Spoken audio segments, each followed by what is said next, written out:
मौलवी साहब की जमात एक छोटे से मदरसे में मौलवी साहब की आवाज़ सहन में गूंजी जब वो शौकीन बच्चों के एक ग्रुप को पढ़ा रहे थे।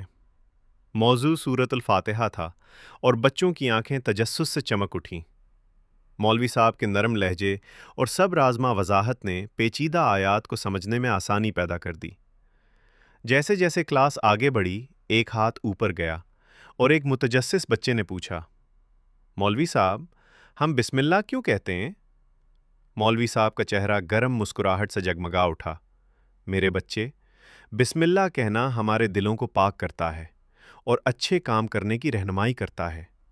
ये एक याद दहानी है कि अल्लाह हमेशा हमारे साथ है।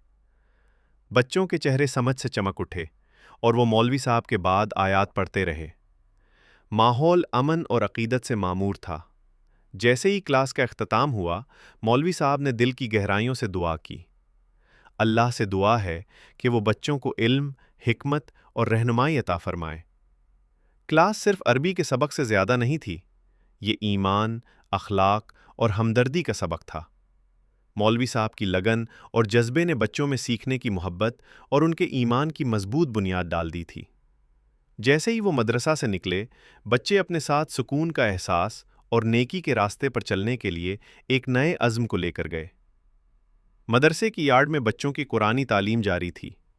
मौलवी साहब की आवाज़ में एक ख़ास आकर्षण था जो बच्चों को अपनी तरफ आकर्षित कर रहा था। वो बच्चों को सूरह अल-फातिहा की तालीम दे रहे थे। बिस्मिल्लाहिर्रहमानिर्रहीम मौलवी साहब ने पढ़ाया। बच्चों ने एक साथ जवाब दिया, अल्हम्दुलिल्लाहि रब्बिल आलमीन। क्लास के दौरान एक बच्चे ने पूछा, मौलवी साहब, अल्लाह का नाम क्यों लिया जाता है? मौलवी साहब ने मुस्कुराते हुए जवाब दिया, अल्लाह का नाम लेने से हमारे दिल साफ होते हैं और हम नेक कामों की तरफ रग़बत करते हैं। क्लास ख़त्म होने पर मौलवी साहब ने बच्चों को दुआ दी, अल्लाह तुम्हें इल्म और हिकमत अता फरमाए। बच्चों ने एक साथ कहा, आमीन। मौलवी साहब की क्लास में बच्चों को न सिर्फ कुरान की तालीम मिलती थी, बल्कि उन्हें जीवन के उसूलों की भी तालीम मिलती थी। अगर आपको ये वीडियो पसंद आई है तो प्लीज़ लाइक, शेयर और सब्सक्राइब करना ना भूलें। आपका सपोर्ट हमारे लिए बहुत अहम है।